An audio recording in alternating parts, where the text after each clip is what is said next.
So if you guys are ready, please find a comfortable position and just take a moment to relax the body. Um, Make sure that you're comfortable, that you're settled in the position that you're in,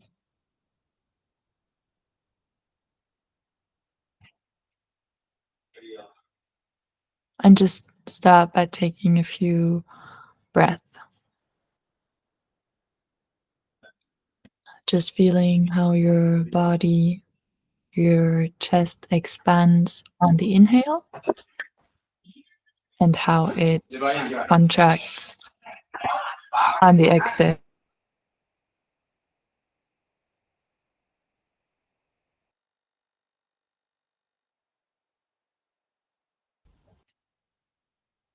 Very good. When we have gotten a few calming breaths in, um, we then start to assess first, how does our body feel right now?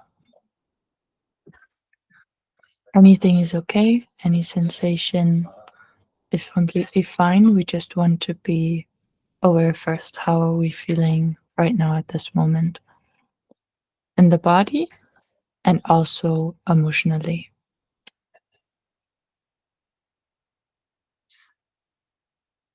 And that way you can just investigate. You can ask yourself, even, how am I feeling right now? What is this feeling that I'm perceiving right now? All just to connect with yourself first, to assess the reality that you are living right now.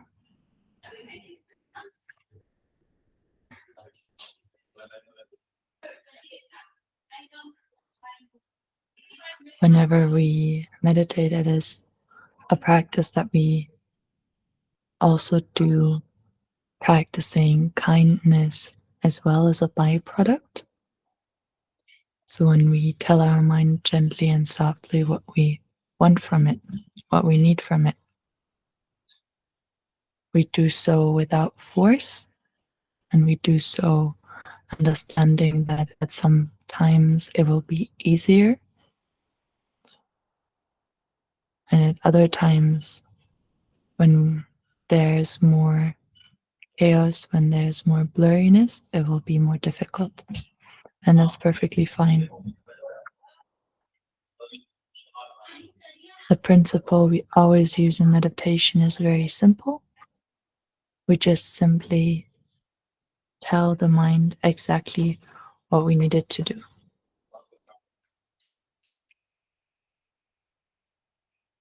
That means that we just gently and softly tell our mind to be with our object, our anchor, so to speak, the anchor for our awareness.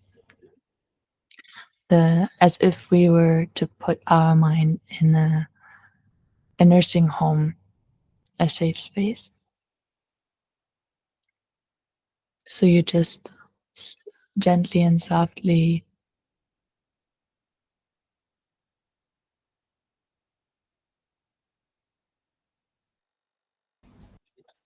you tell your mind, be with my breath, be with my body, or any other object that works for you best. Could be a mantra, could be a visualization as well.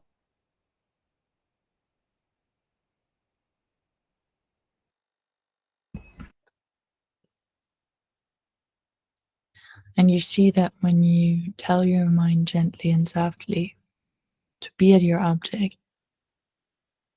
your mind will then be there. And our only job is just simply to pay attention. And when our mind is about to wander off, tell it again, gently and softly. Be with my breath, or whichever other object you're using. If you wander off, that is perfectly fine. In the mind practicing mindfulness, means practicing recalling the mind too.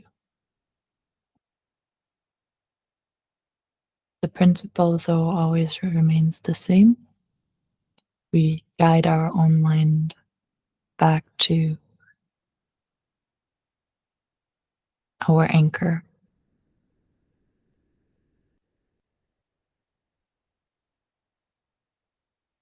and then we observe it, whatever it is.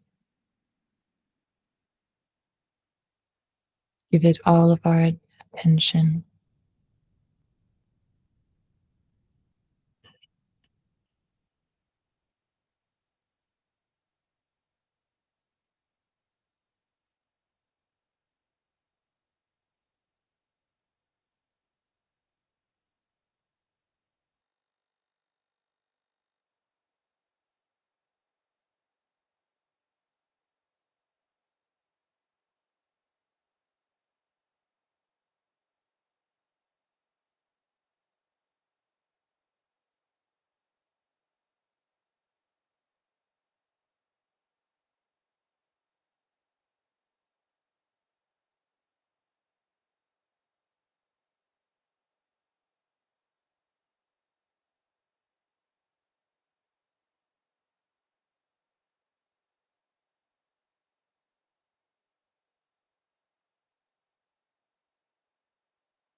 If your mind wandered off, then just softly, gently repeat, bring it back. If you realize that you're using any kind of force, imagine like you're the employee, you're the employer that is sitting in the boss chair, and you're just telling your employee what to do. You don't have to do the heavy lifting. Your mind will do it for you. It will go wherever you need it to go,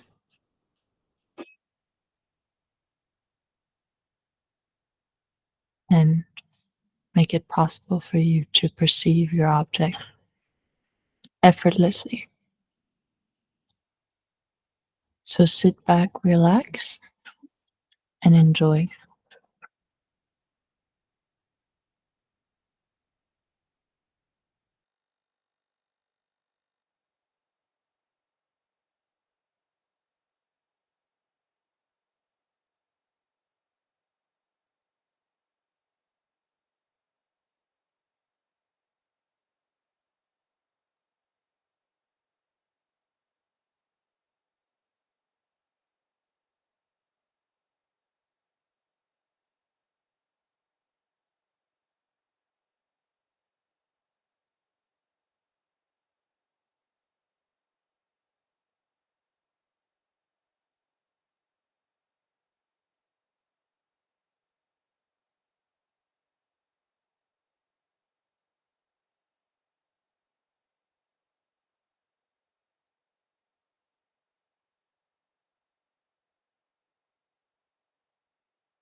Make sure your body is still relaxed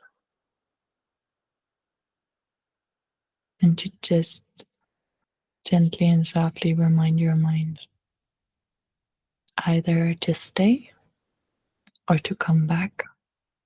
That's all you need to do.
And then, whenever you're ready, in your own time, you can gently and softly open up your eyes.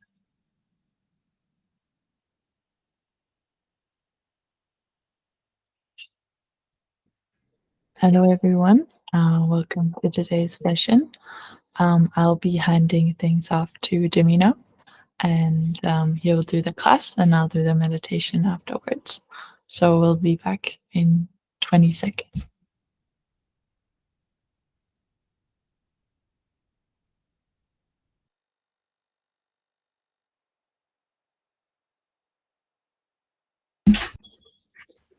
Hello. Oops. Okay. Hello. Oh, okay. Welcome everyone. Welcome to the class. So, um, it's nice to see that I was joining, and I think we can first. Oh, yes. Hi, Kanan. If I'm mispronouncing your name, please do let me know. I am really bad with names. But as mentioned in the group, that today will be a topic about right view. And that it is with a focus on not only teaching about what it is to begin with, but the bulk of it will be how to apply it and then address a s- a the application that we're using that we can see around us. So right view is a key topic in Buddhism that all of us here, if we dabble a little bit into Buddhism might have come across it. And many books and resources translate them into right understanding, right attitude, right perspective, which are correct. But those different words hold a bit of different meaning. In Pali, the language that Buddhism was based out of, we call them Samma Tithi. Samma means correct, all right. Tithi means view, perspective, or understanding. But then it is a word without that have different translation, but and that every translation fit as a part of the word Tithi itself. The way we are taught is that, and rightly so, is that, you know, when going through life, the way we look at the world, the way we understand things and people and matters and stories around us, if we go about doing so in a wrong or negative way, it is gonna then come back and haunt us and hurt us later. But if we go about our life in a right way, right view, right perspective, right attitude, then maybe all those chaos can subside, allow us to be more at peace. This is, I think, the very basic of the topic when we dive into meditation.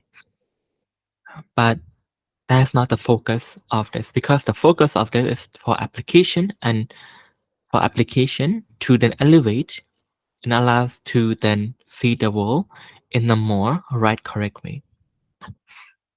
Now, this topic comes because of a discussion that between everyone in the class, in the group, as we have these sessions about the differences between right and wrong, where there are many people who voice that, you know, nowadays it is quite difficult, even to even make a judgment of what is right, what is wrong, where black and white is no longer, it's more like an old trend, whereas now there's nuances and subtlety to everything. That's why making it difficult to do so. Now, from this, it then makes it for students and learners to then take what they use in Buddhism or study in Buddhism to apply to them. Because as people now are quite interested in studying more about this, they then branch out to different studies. Buddhism, Christianity, other resources, other podcasts, and find that there are many perspectives of what is right and what is the meaning of right, depending on where you are, where you're from, which make it confusing or make it difficult, let's say, for some to say, all right, so what is it that I need to do? What is it that is the learning point here? And how can I make it easy without cluttering my mind with various topics that I've learned?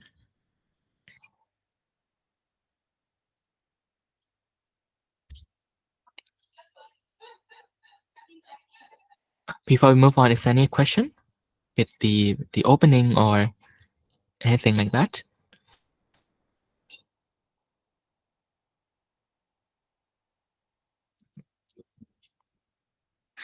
If you have any question, then you can raise your hand anytime or press the button so that I can give you the space.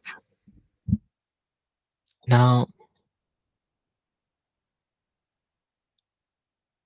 it is the nature of this group and the class that we find ourselves coming across various people from different background, from different understanding, from different viewpoint, and to them,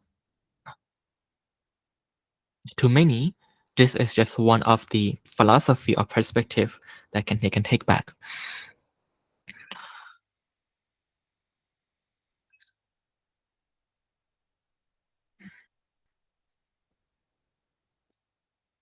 Which is okay if our job is what we want is just to absorb as much information as possible.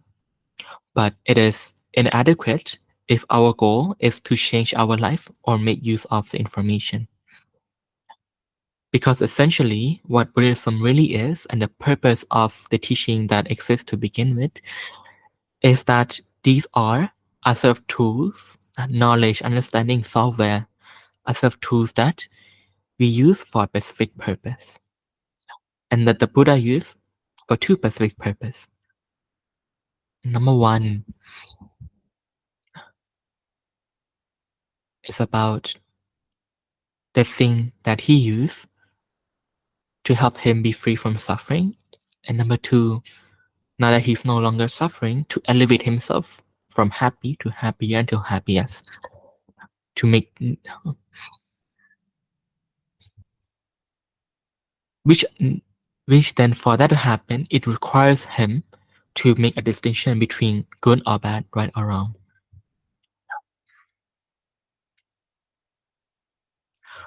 This is where the key topic then begin, because how do I know if what you say is right or wrong, or what I'm saying is right or wrong, or is there such thing as right or wrong? This is where things start to get confusing. In the past, things are a lot easier.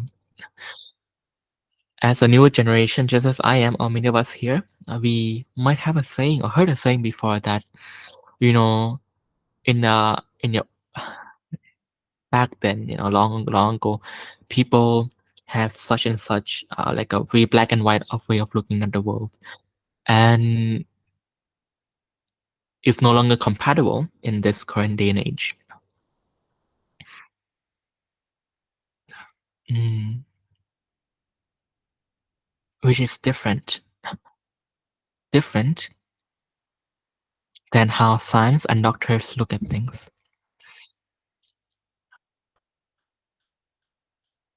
If we look at the field, at every field, but I want to take out doctor and scientist to make an example. Their entire job is to produce result with a goal of not only curing the diseases and harm that plagues humanity, but also to elevate that to a better outcome. And because of that, they have to make a judgment of what is good, what is bad, what is good thing to eat, what's a bad thing to eat, what's a good thing to do, what's not a good thing to do, what are good substances, bad substances. Same with feelings too. And while we're growing up, we can see different labels and chart that we have to learn. I came across a World Health Organization labeling different consumables that are toxic. On the most troubling thing are alcohol, tobacco, uh, and similar. Then there be less harmful one. Nowadays, we say alcohol. It depends on people. You can't make a judgment. But in the field of making judgments means that you're not nuanced enough. But it is totally different from a point of view from such doctors and academics and those who have a clear goal in mind. Like I mentioned before, that they must label.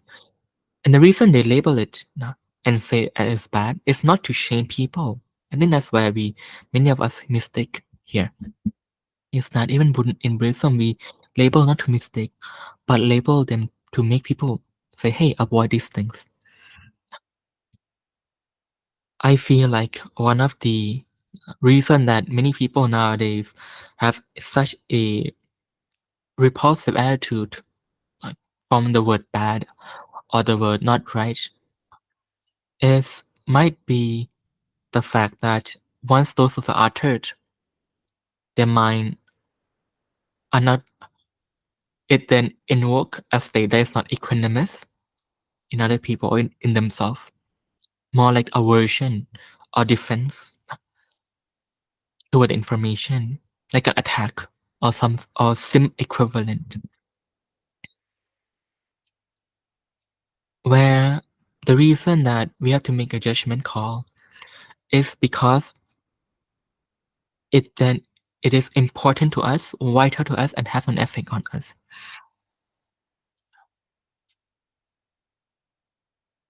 Talking about Buddhism, we talk about something about the mind, and emotion comes up regularly about this one, where many people argue that uh, that looking at their past, anxiety, guilt, shame, they say something like they say it's a good thing because it helped them see things that they might not have realized. Now, this is where it is now troubling or dangerous, because it is a statement that miscategorize what happened. Again, not to blame it to people, but have to hear, but have to clarify this point.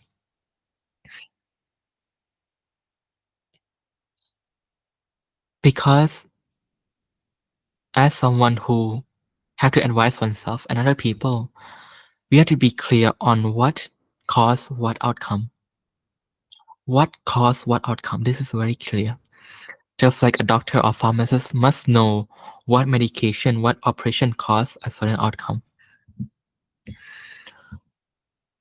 Because we don't want to misuse or misprovide the medication.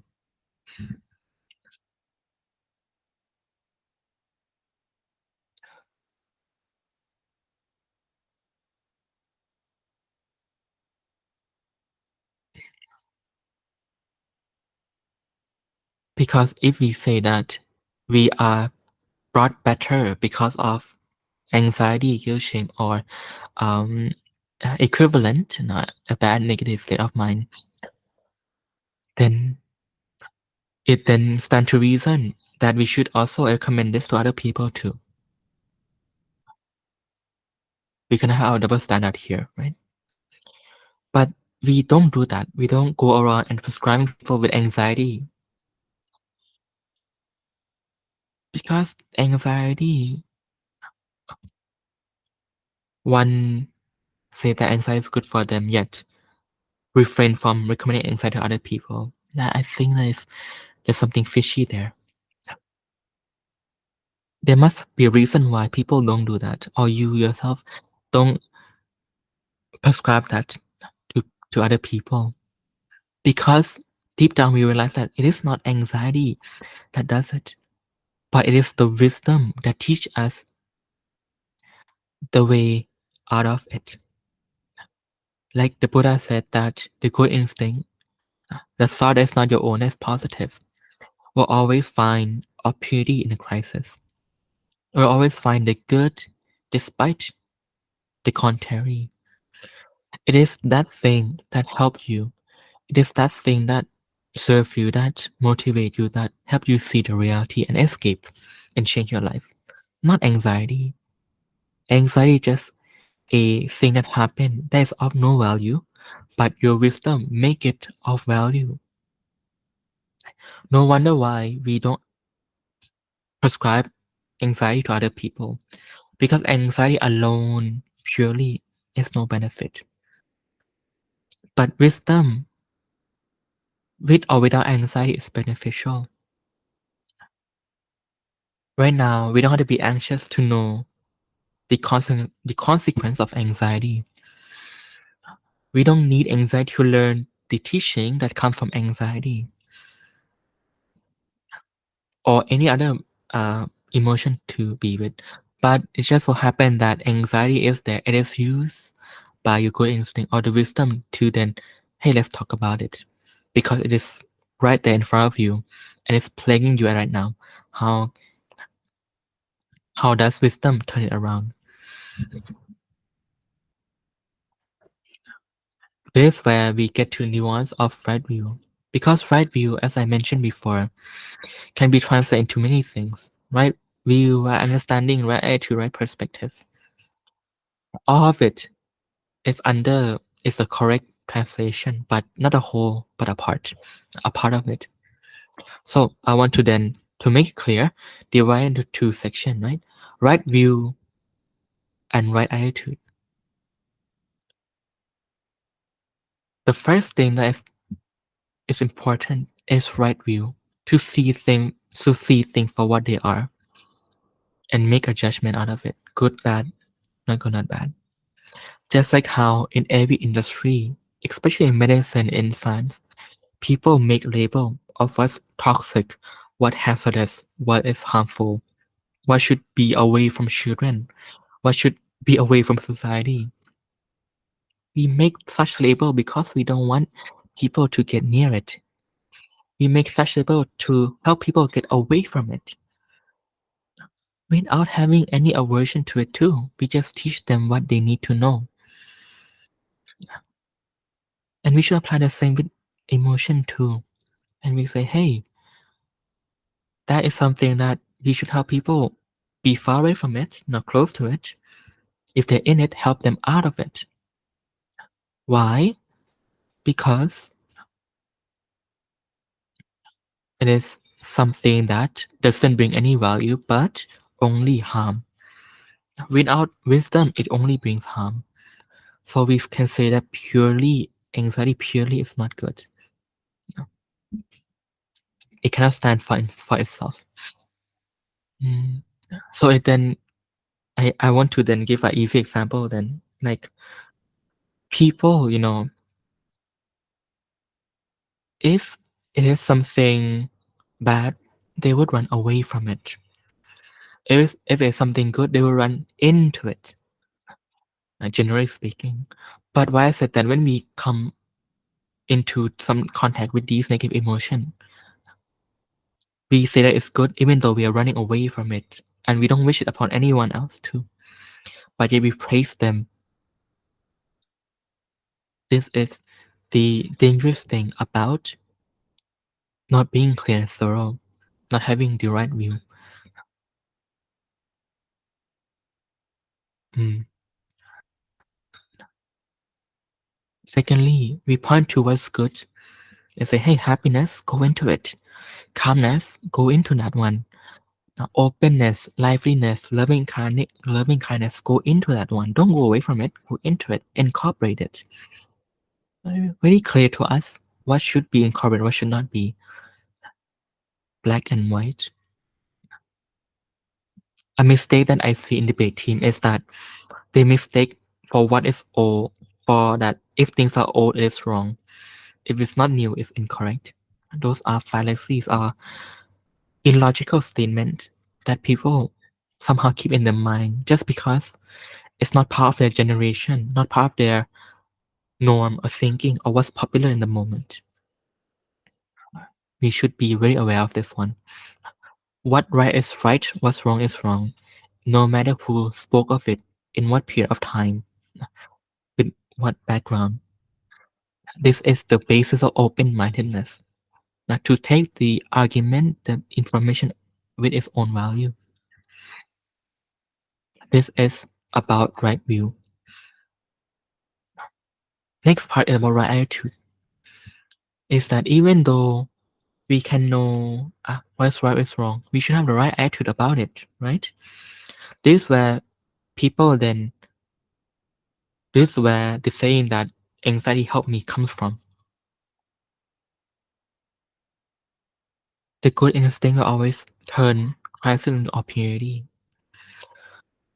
Because we had to go through it anyway, trauma, pressure, anxiety, or whatever it is, the good will help make it good. They will help in its best make it good. Having good attitude means that you have no aversion, but a right view to make something valuable, something that most people shy away from, but we turn it a dirty cold and turn it into a beautiful diamond. But it doesn't change the fact that what's right is right, what's wrong is wrong, what's good is good, what's bad is bad. Mm. That's why these two have to go together. Right view, right attitude. And all of it is based on the foundation of equanimity. Equanimity will allow us to see things for what they are. Because we will then become, as we go through life like this, we will then become a doctor of our own mind and other people's mind too. But a doctor who cannot conclusively say what is right, what is wrong, what is good, what is bad. If I was, in my opinion, if a doctor is like that, then I think the patient and the hazard should be worried that he or she is not wise and capable enough to make such clear decisiveness. And I say this in the perspective of someone who, let's say, for example, I was a president or a boss, employer, employee, and someone who make a decision. If one of my advisor, I ask them in a life or death situation, like, hey, what should I do? I expect a clear-cut answer, sir. This is what you must do, and would have backup on it. Not someone who says, sir, this can be like this, like that. Buddhism say this, Islam say that, Christian say this. I would fire the guy because I don't need library. I need an expert. That is the key.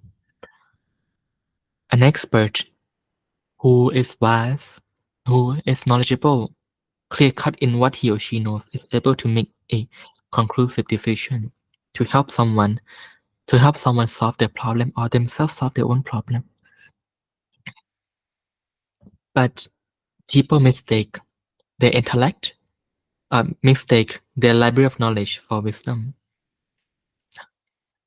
Because if they cannot conclude what's right, what's wrong, they are the opposite of an expert who can conclude. They are mistaking something called confusion for something wise and intellectual. Mistaking it very, very much. Confuse so many different perspectives. Cannot. And one day it will have to then come to hurt them, as once they have to be the one who have to self-diagnose themselves. What tool will you use? It's like you go into this library of 1,000, 1,000,000 book, and don't know which book to choose because so many books, so many authors, so many advice. But an expert who is able to summarize all the books, what he or she have will be 1 or 2 small booklet. Or they go to and say, you know what, now I go to this book, or have their own summary and say, open up the page. This is a summary of all the authors. They say the same thing, boop, boop, boop, boop, boop, and they apply it. And it works. If someone asks for the advice, I would give them the booklet and say, look at this book. This is a summary that if you use it, it works.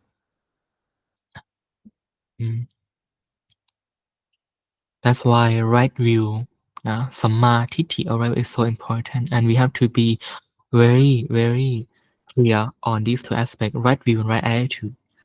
Right view, to summarize, is to see things for what they are and categorize them.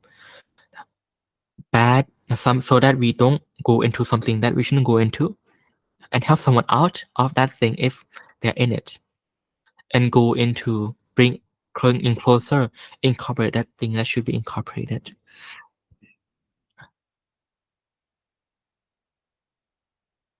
We should not have double standard on ourselves and other people. Double standard is saying that this is good, it's so good, but then don't share to other people. There must be something wrong with that way of thinking, or that conclusion that you have. Okay. Had to be universal. Had to be truly universal. Okay, before we move on, is there any question? Do you guys have anything to add or to share or?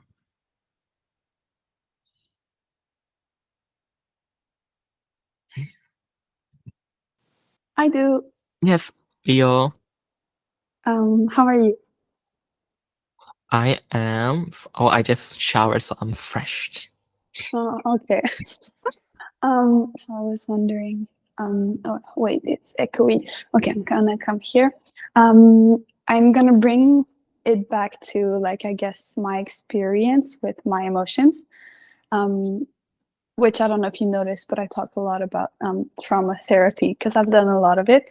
And so I'm wondering how, because from what I've learned, like, it is a new concept that some emotions are bad.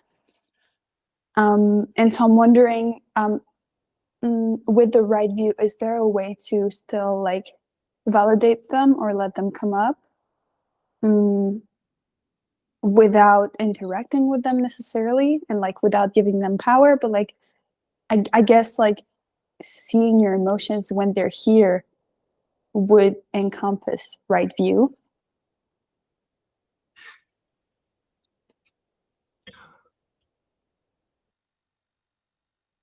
When negative emotion comes up, it arises naturally by itself. And truth be told, I don't think anyone would purposely or like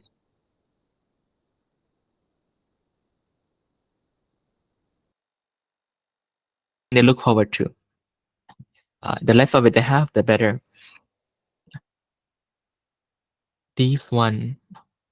Once we have it, we want to be away from it as far as we can, because if we prolong their invitation, if we prolong their stay in us, then the outcome would be more and more draining and negative and just demoralizing, going on and on.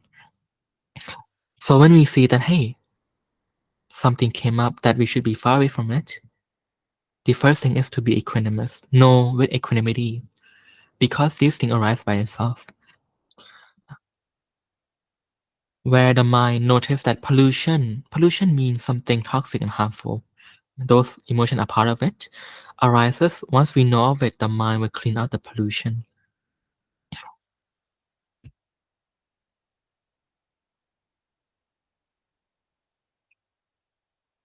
The right view here is, firstly, to recognize that first. Secondly, the attitude. Now that you are within its vicinity, are in contact with it, how should we think about that thing? Right? That's one more important thing too. And you have to see the benefit. Not that it itself is beneficial, because we don't want it to be near us to begin with. But now that it's with us, we have to find the opportunity in this crisis. Just meaning to say that we don't get hurt for free, essentially. And the Buddha taught many ways. One of it may be, when I come up, then I want to, good, I get a chance to learn this emotion.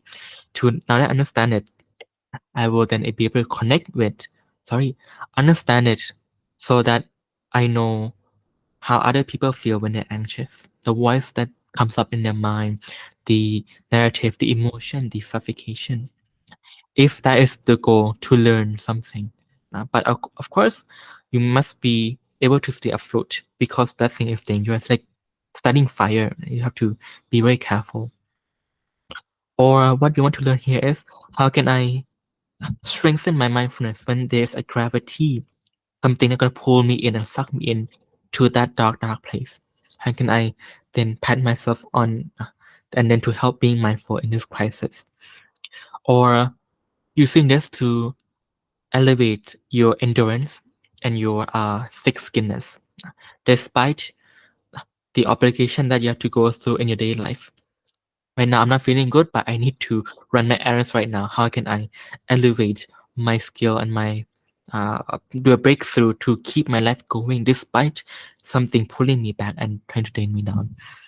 This is the right attitude, but not to mistake for the thing that came up that is good to begin with. So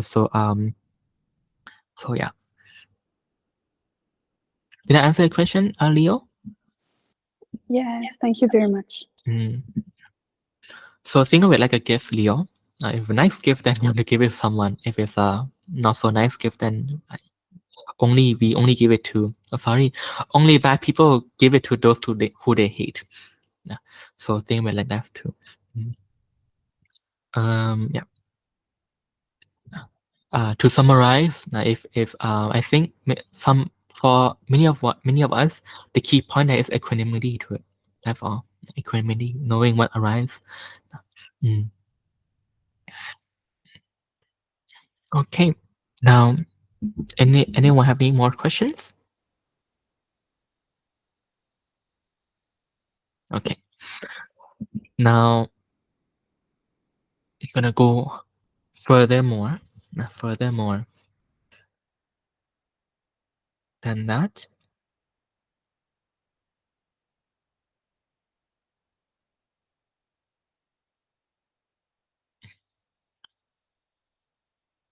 To more than that, and to see them for what they are, those emotional thoughts. Not gonna activate thought here too, because we need to know what kind of thought and emotion, if used, if uphold, if incorporated, will bring upon negative outcome. Because we have to recognize them and don't use it ourselves. And if we recognize other people, we will then advise them, hey, don't use it too. These are dangerous things to touch, to be close to interact with. Just like people eating sugary stuff or saturated fat nowadays, the food trend, right? Now, because we recognize, hey, that's not something that you should consume or even touch or even deal with, we can warn out some other people. Seeing it with emotion, that is something for many is new. But I want to bring it back to that it doesn't go beyond our common sense. That we, everyone here, have instinctively able to distinguish between the good or bad emotion. One that we should incorporate, one that we shouldn't, one that we should advise, one that we should advise people away from.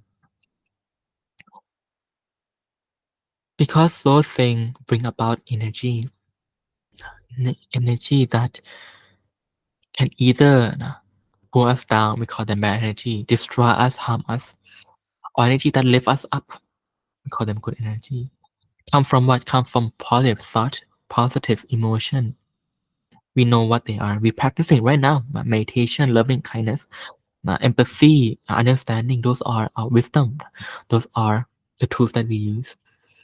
Because it is like as such, we have to be very clear what to bring up what energy.